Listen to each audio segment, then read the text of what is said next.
اسلام کی بہار بہار شریعت۔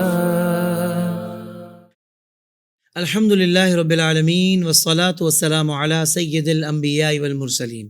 ناظرین کرام، السلام علیکم ورحمۃ اللہ وبرکاتہ۔ میں ہوں آپ کا میزبان حافظ محمد طاہر قادری اور آپ دیکھ رہے ہیں IDS بہار شریعت۔ جی ہاں، روزہ اسپیشل، روزے کے مسائل ڈسکس ہو رہے تھے۔ پہلا ایپیسوڈ ہم نے کیا، یہ آج دوسرا ایپیسوڈ ہے۔ اگر آپ نے پہلا نہیں دیکھا تھا تو دیکھ لیجئے گا، آپ کا سفر آگے کا آسان ہو جائے گا۔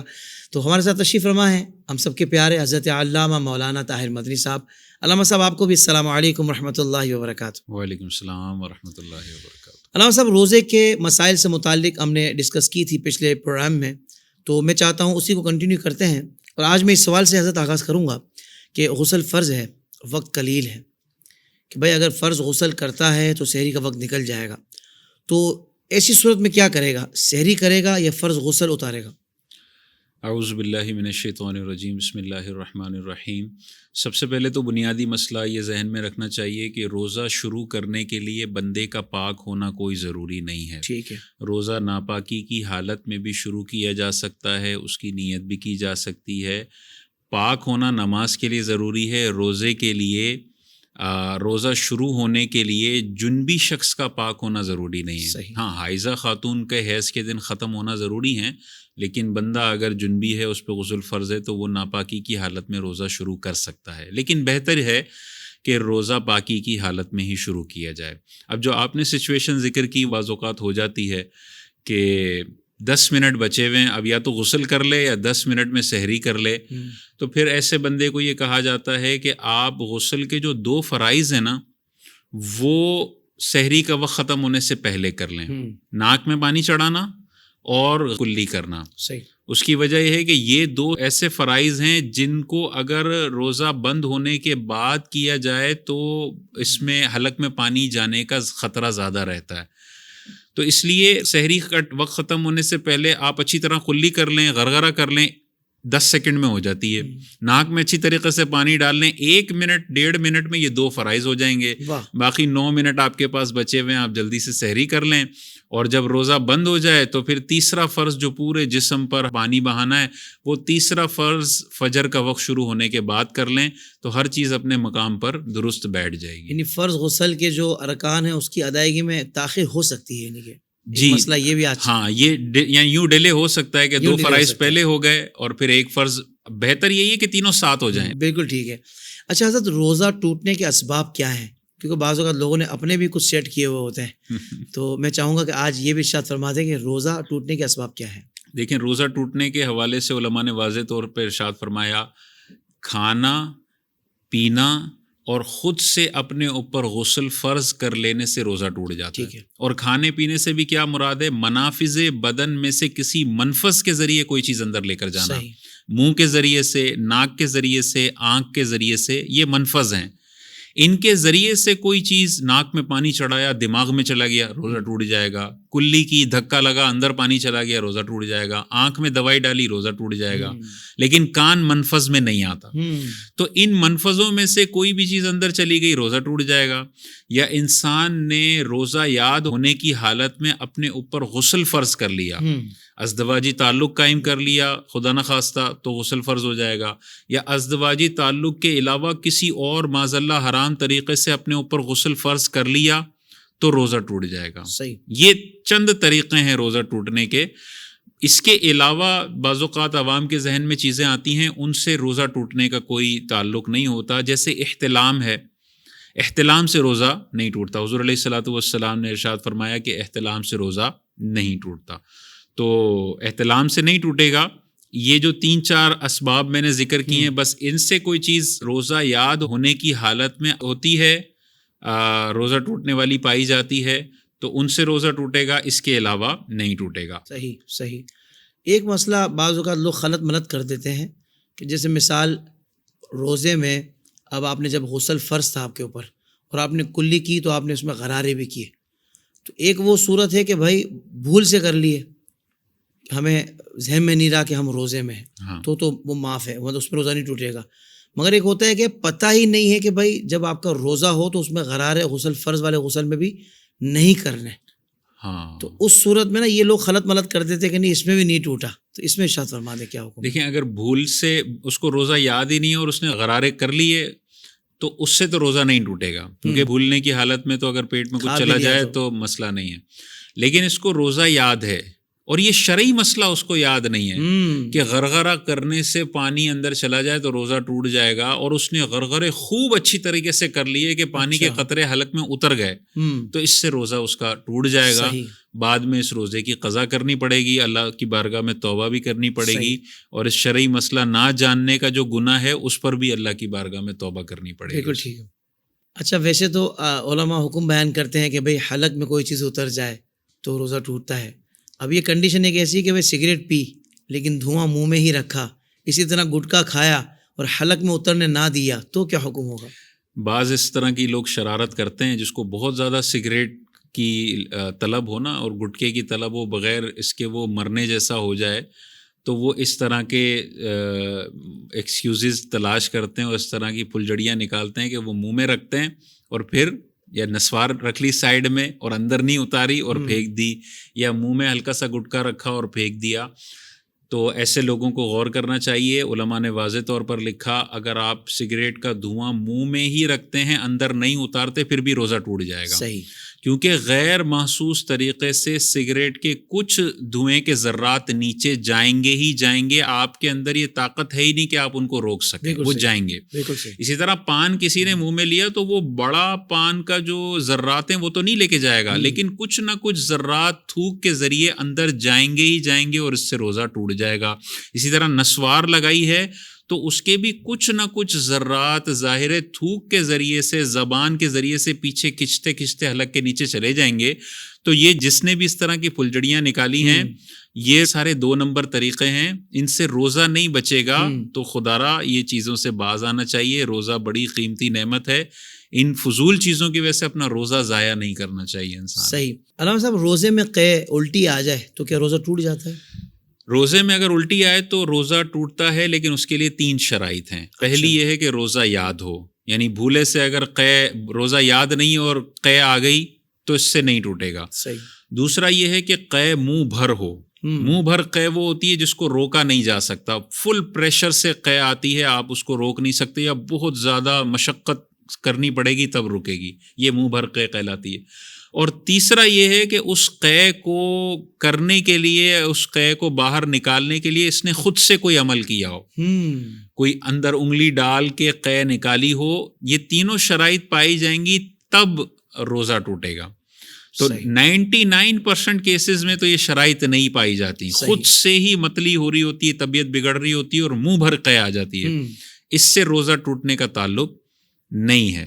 تو اگر جان بوجھ کے کوئی عمل کر کے قے آئی اور منہ بھر قے آئی اور روزہ بھی یاد ہے تو پھر روزہ ٹوٹے گا، ورنہ روزہ نہیں ٹوٹے گا. اور بعض اوقات ایسی کھانے کے بعد تھوڑی سی ڈکار آتی ہے کہ تھوڑا سے ذرات منہ میں آتے ہیں تو اس میں بھی روزہ، اس میں بھی نہیں ٹوٹے گا. اور یہ ذرات اگر دوبارہ جیسے تھوڑا سا اوپر آئے اور دوبارہ پیٹ میں چلے گئے، اس سے بھی کوئی مسئلہ نہیں. بعض اوقات لوگوں کو سحری میں قورمہ کھایا ہوتا ہے اور ظہر میں اس قورمے کی ڈکار ریپیٹ ہوتی ہے اور ذائقے بھی ریپیٹ ہو جاتے ہیں. تو اس ذائقے سے کوئی مسئلہ نہیں ہے اور اس سے روزے پہ کوئی فرق نہیں پڑے گا. حضرت تراویح کے حوالے سے کچھ سوالات شامل کرنا چاہ رہا تھا کہ تراویح کی نماز کا کیا حکم ہے؟ اگر جماعت نکل جائے تو گھر پر پڑھنا جائز ہے یا نہیں؟ اور یہ 10 روزہ والی جو تراویح ہوتی ہے اس کے بارے میں کیا شریعت رہنمائی کرتی ہے؟ دیکھیں تراویح کے حوالے سے ہمارے علماء کرام نے واضح طور پر اپنے فتاویٰ میں لکھا ہے کہ تراویح کی جو نماز ہے وہ ہر مسلمان عاقل بالغ مرد اور عورت پر رمضان کی ساری راتوں میں 20 رکعت پڑھنا سنت مؤکدہ ہے. سبحان اللہ، سبحان اللہ. سنت مؤکدہ کا حکم یہ ہوتا ہے کہ 1-2 بار اگر ترک کیا تو گناہ نہیں ہے، لیکن برا کیا نہیں کرنا چاہیے تھا. لیکن اگر کوئی ترک کی عادت بنا لیتا ہے، تراویح پڑھتا ہی نہیں ہے وہ، تو ایسے شخص کے بارے میں حکم ہے کہ وہ گناہ گار ہوگا. ٹھیک ہے، تو یہ سنت مؤکدہ ہے.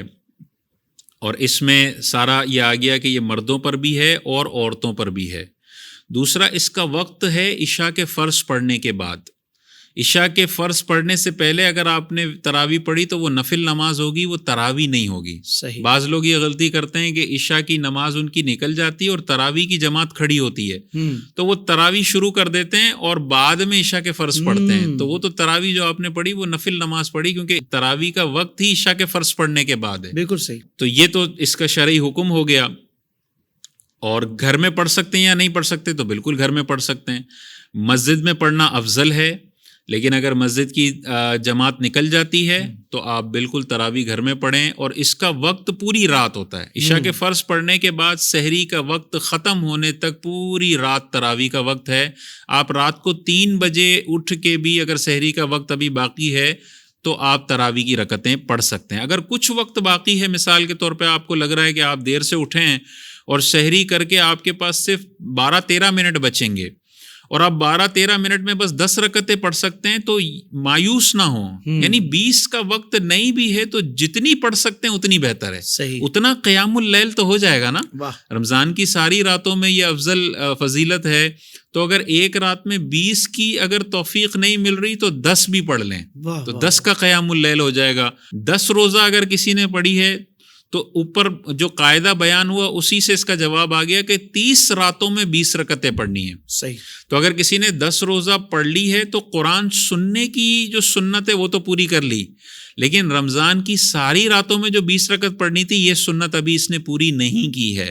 یہ سوچنا کہ 6 روزہ 10 روزہ 15 روزہ پڑھنے سے باقی 15 روزہ معاف ہو جاتی ہے، یہ غلط طریقہ ہے، یہ صحیح طریقہ نہیں ہے۔ بقیہ 15 روزہ آپ کو پڑھنی ہے، چاہے گھر میں پڑھیں چاہے مسجد میں پڑھیں۔ اور اس میں بھی تراویح گھر میں پڑھ سکتا ہے، عشاء تو مسجد میں ہی پڑھنی ہے۔ عشاء کی جماعت تو اگر اس کے قریبی مسجد ہے تو عشاء کی جماعت تو واجب ہے اس پہ۔ صحیح، بالکل ٹھیک ہے۔ حضرت ایک مسئلہ بڑا اہم ہے اور کامن بھی ہے کہ نماز تراویح میں قرآن پاک بہت زیادہ تیز یعنی اسپیڈ سے پڑھا جاتا ہے، اور ہم نے اللہ ماشاء اللہ ہم نے بہت ساری جگہوں پہ اس طرح دیکھا ہے، تو کیا اس طرح تراویح ادا ہو جائے گی؟ دیکھیں، قرآن مجید نے خود اپنے آپ کو پڑھنے کے حوالے سے ایک آیت پاک موجود ہے، اللہ تعالیٰ نے نازل فرمائی وَرَتِّلِ الْقُرْآنَ تَرْتِیلًا۔ جی، وَرَتِّلِ الْقُرْآنَ کا مطلب ہے قرآن کو ٹھہر کر پڑھو۔ اللہ تعالیٰ نے آگے مفعول مطلق ذکر فرمایا وَرَتِّلِ الْقُرْآنَ تَرْتِیلًا۔ صحیح، اس کا ترجمہ آپ دیکھیں گے قرآن کو خوب ٹھہر ٹھہر کر پڑھو۔ صحیح۔ یعنی قرآن کے بارے میں اللہ تبارک و تعالیٰ فرما رہا ہے کہ ٹھہر ٹھہر کر پڑھو، اور یہاں پر ہماری مسجدوں کے اندر ایسا طوفان ہے کہ یعلمون اور تعلمون کے علاوہ کچھ بھی سمجھ میں نہیں آتا۔ اللہ۔ صاحب بہار شریعت مفتی امجد علی اعظمی رحمۃ اللہ تعالیٰ علیہ اپنی کتاب بہار شریعت میں لکھتے ہیں کہ ہمارے دور کی مسجدوں میں آج کل قرآن ایسے پڑھا جاتا ہے کہ یعلمون تعلمون کے علاوہ کچھ بھی سمجھ میں نہیں آتا۔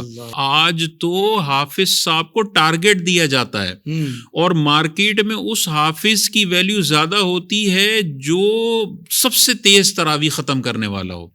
بھائی یہ کرائٹیریا خدارہ نہیں ہونا چاہیے، کرائٹیریا یہ ہونا چاہیے کہ تم نے اچھا پڑھنا ہے اور اچھا قرآن لوگوں کو سنانا ہے، یہ کرائٹیریا ہونا چاہیے۔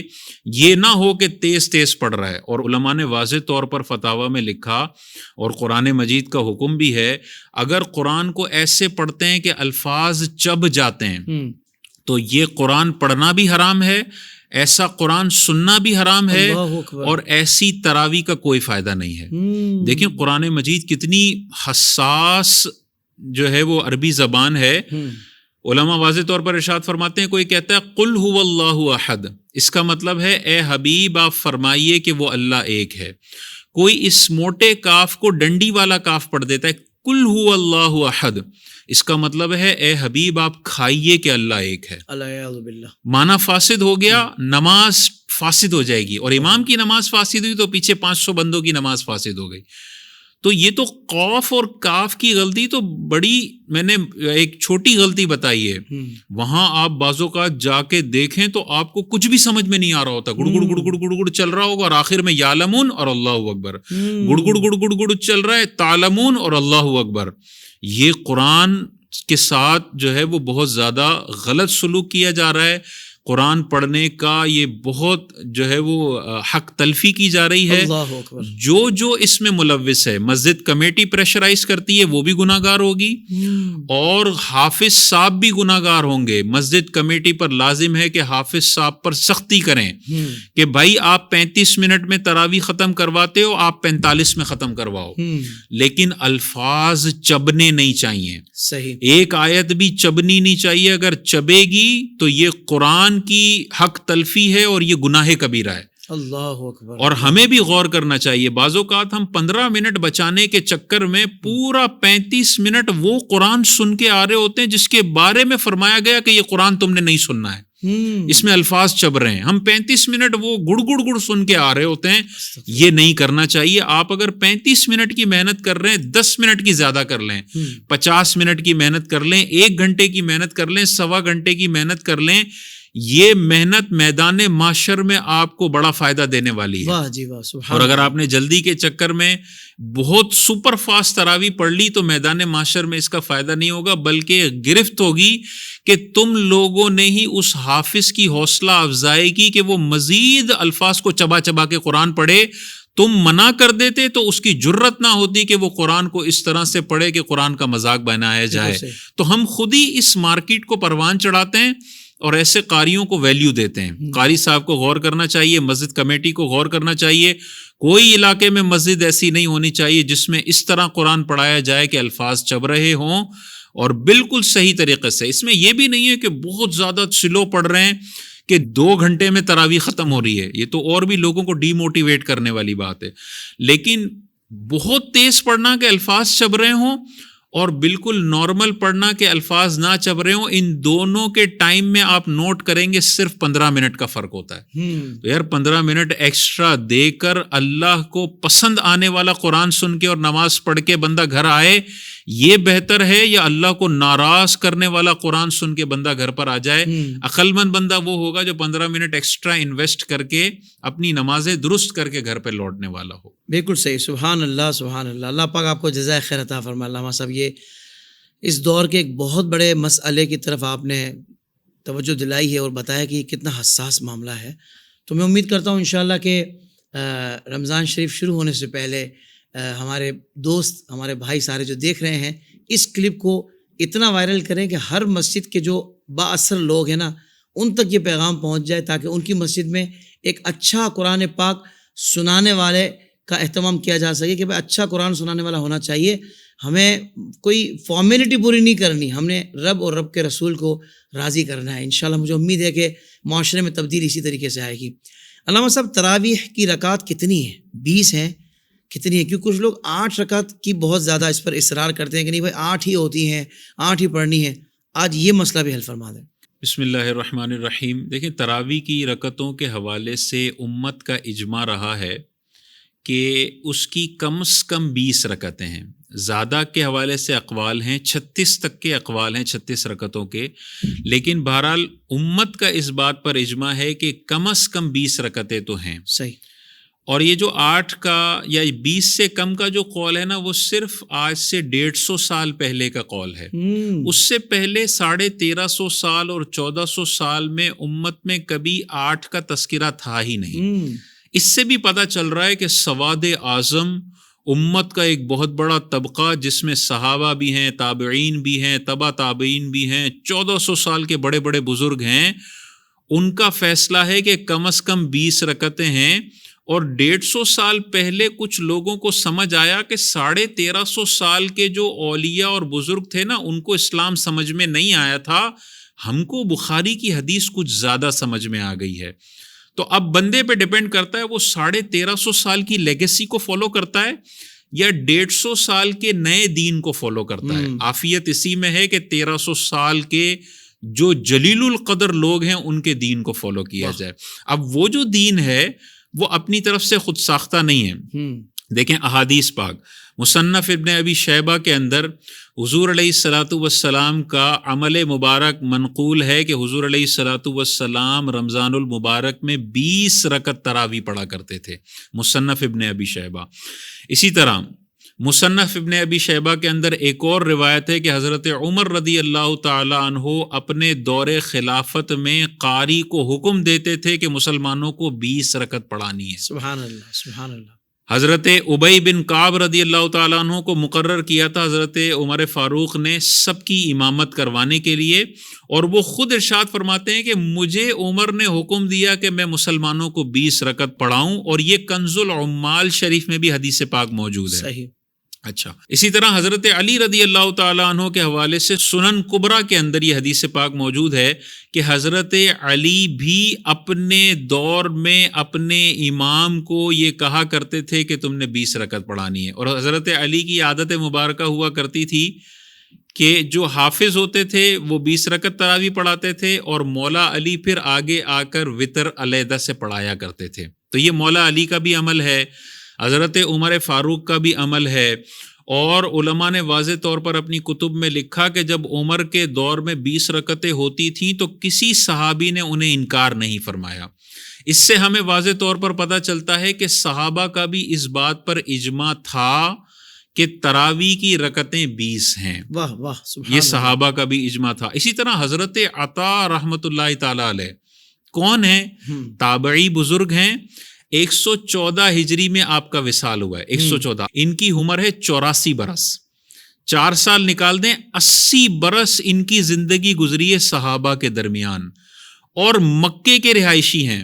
وہ کیا ارشاد فرماتے ہیں؟ حضرت عطا مصنف ابن ابی شیبہ میں حضرت عطا تابعی بزرگ جنہوں نے 80 سال صحابہ کے ساتھ گزارے، آپ ارشاد فرماتے ہیں کہ میں نے ہمیشہ صحابہ اور تابعین کو 20 رکعت تراویح پڑھتے ہوئے دیکھا. واہ واہ واہ سبحان اللہ سبحان اللہ. 150 سال پہلے کے مولوی کو زیادہ سمجھ میں آیا ہوگا یا اس بندے کو زیادہ سمجھ میں آیا ہوگا جس نے 80 سال صحابہ کے ساتھ زندگی گزاری اور مکے میں زندگی گزاری. وہ فرما رہے صحابہ کا معمول تھا کہ رمضان میں ہر رات میں 20 رکعت پڑھا کرتے تھے. اسی طرح امام ترمذی نے تو مسئلہ ہی حل کر دیا.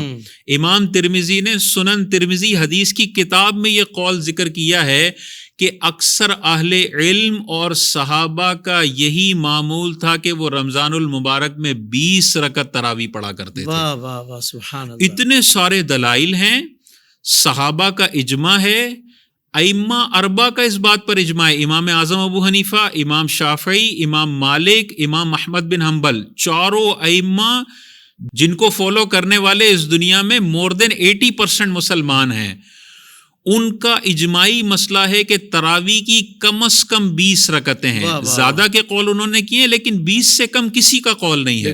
اتنا زبردست اجماع ہے تراویح کی 20 رکعتوں پر. یہ بہت بڑی دلیل ہے. حضور علیہ الصلوۃ والسلام نے ارشاد فرمایا میری امت کبھی گمراہی پر جمع نہیں ہوگی. اتنی بڑی امت کا طبقہ 20 مان رہا ہے، یہ گمراہی پر جمع ہو ہی نہیں سکتا ہے. عافیت اسی میں ہے کہ انسان 20 پڑھے، اور یہی سب سے صحیح ترین قول ہے. اچھا، اب جو 8 کہتے ہیں نا، وہ 8 کیوں کہتے ہیں؟ ان کے پاس ایک دلیل ہے. ظاہر ہے ہر بندے کے پاس اپنی ایک دلیل ہوتی ہے. وہ 8 اس لیے کہتے ہیں کیونکہ بخاری کے اندر حضرت عائشہ صدیقہ رضی اللہ تعالیٰ عنہا ارشاد فرماتی ہیں کہ حضور علیہ الصلوۃ والسلام رمضان اور علاوہ رمضان میں 11 رکعتیں پڑھا کرتے تھے. 3 رکعت اس میں وتر کی ہوا کرتی تھیں. 11 میں سے 3 نکال دیا، کتنا بچا؟ 8. وہ کہتے ہیں دیکھو حضرت عائشہ صدیقہ ارشاد فرماتی ہیں حضور علیہ السلام رمضان اور علاوہ رمضان میں 11 ہی پڑھتے تھے، 11 سے زیادہ نہیں پڑھتے تھے. تو اس کا مطلب دین وتر کی نکال دو تو تراویح کی کتنی بچی؟ 8 بچی. ہم کہتے ہیں یار اس حدیث کو ہی آپ غور سے پڑھ لیتے نا تو آپ کو ہماری 20 رکعتیں سمجھ آ جاتی. عائشہ صدیقہ کیا ارشاد فرماتی ہیں؟ حضور علیہ السلام رمضان اور علاوہ رمضان میں 8 پڑھتے تھے. تراویح رمضان میں ہوتی ہے، علاوہ رمضان میں ہوتی ہی نہیں ہے. اس کا مطلب جو علاوہ رمضان کے الفاظ ہیں اسی سے واضح ہو رہا ہے عائشہ صدیقہ نے تہجد کی رکعتوں کی تعداد بتائی ہے، تراویح کی تعداد تو عائشہ صدیقہ نے بتائی نہیں ہے. صحیح. اگر تم اس سے تراویح کی رکعتیں نکالتے ہو تو پھر تو تمہیں پورا سال تراویح پڑھنی پڑے گی، کیونکہ عائشہ صدیقہ ارشاد فرماتی ہے رمضان علاوہ رمضان میں حضور نے 8 پڑھی ہیں. تو علاوہ رمضان میں بھی پھر تم تراویح مانو، وہاں نہیں مانتے، وہاں کہتے ہیں وہ تہجد تھا. تو یار ایک ہی حدیث سے علاوہ رمضان میں تم 8 تہجد مانتے ہو اور اسی حدیث سے رمضان کے اندر تم تراویح مانتے ہو. اللہ، یہ تو ایک حدیث کے دو مطلب تو نہیں ہو سکتے. رکعتیں ایک ہی ہیں، علاوہ رمضان میں بھی تہجد ہے اور رمضان کے اندر بھی تہجد ہے. اس سے واضح ہو گیا کہ جو 1350 سال کے اکابرین کو جو تراویح کا مسئلہ سمجھ میں آیا نا، آج کے اس یتیم العلم کو جو سمجھ میں آیا وہ بالکل جہالت پر مبنی ہے. انسان کو چاہیے کہ دین کے بڑے بڑے ایکسپرٹ جس میں صحابہ بھی ہیں ان کو فالو کر لے. اگر سواد اعظم سے ہٹے گا تو گمراہی مقدر بنے گی اور انسان غلط نتیجہ اخذ کرنے پر چلا جائے گا. تو بخاری کی اس حدیث کو غلط زاویے میں پیش کیا جاتا ہے. اصل موقف وہی امام اعظم ابو حنیفہ کا درست ہے، حضرت عمر کا درست ہے کہ تراویح انہوں نے اپنے دور میں 20 رکعتیں پڑھائی ہیں. حضرت عطا نے فرما دیا کہ صحابہ نے ہمیشہ 20 پڑھی ہیں تو مسلمانوں کو 20 ہی پڑھنی چاہیے. کم پڑھیں گے تو میدان محشر میں اس کا جواب انہیں دینا پڑے گا. بالکل صحیح ہے. اللہ صاحب آخر میں یہ ارشاد فرما دیں کہ ماہ رمضان میں ظاہر بات ہے وطر کی نماز کی جماعت بھی ہوتی ہے، تو کسی شخص کی عشاء کی جماعت نکل گئی ہے تو کیا وطر کی نماز وہ جماعت سے پڑھے گا یا نہیں؟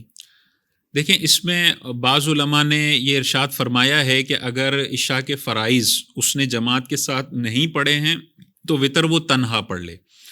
لیکن بہت بڑی علماء کی تعداد ہے وہ یہ بھی ارشاد فرماتے ہیں کہ اگر عشاء کے فرائض کسی نے جماعت کے ساتھ نہیں پڑھے ہیں تو اب بھی وہ وطر جماعت کے ساتھ پڑھ سکتا ہے، اور اس کے لیے افضل اور اولیٰ یہی ہے کہ وہ جماعت کی مخالفت نہ کرے بلکہ وطر جماعت کے ساتھ ہی پڑھ لے. اب اس میں بعض لوگوں کو یہ ڈاؤٹ ہوتا ہے کہ عشاء کے جیسے وہ لیٹ ہو گئے، عشاء کے فرائض نکل گئے، اب وہ جب مسجد میں آئے تو امام صاحب 8 رکعتیں تراویح کی پڑھا چکے ہیں. انہوں نے 4 رکعت پہلے عشاء کے فرض پڑھے، امام صاحب نے 2 رکعت اور پڑھا لی. اب 10 رکعتیں امام کے ساتھ اس نے تراویح پڑھ لی. عشاء کے 4 فرض پہلے پڑھ چکا ہے، اب وطر کا ٹائم آ گیا، لیکن اس کی 10 رکعتیں ابھی باقی ہیں.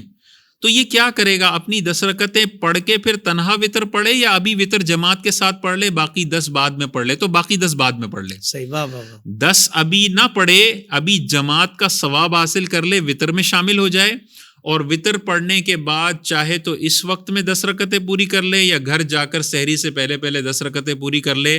وطر کی جماعت بھی مل جائے گی اور تراویح بھی اس کی مکمل ہو جائے گی. بہت شکریہ علامہ صاحب، آپ نے بڑے ہی اہم ترین مسائل پر بہت خوبصورت جواب دیے. اللہ پاک آپ کو جزائے خیر عطا فرمائے. آمین. ناظرین کرام، یہاں ہمارے پروگرام آئیڈیز بارہ شریف کا وقت مکمل ہوا. روزہ اور تراویح کے حوالے سے بہت سارے مسائل آج ڈسکس ہوئے. اللہ تبارک و تعالیٰ ہم سب کو عمل کرنے کی توفیق عطا فرمائے. اگلے پروگرام میں ایک اور موضوع کے ساتھ آپ سے ملاقات ہوگی. تب تک کے لیے اجازت. السلام علیکم ورحمۃ اللہ وبرکاتہ.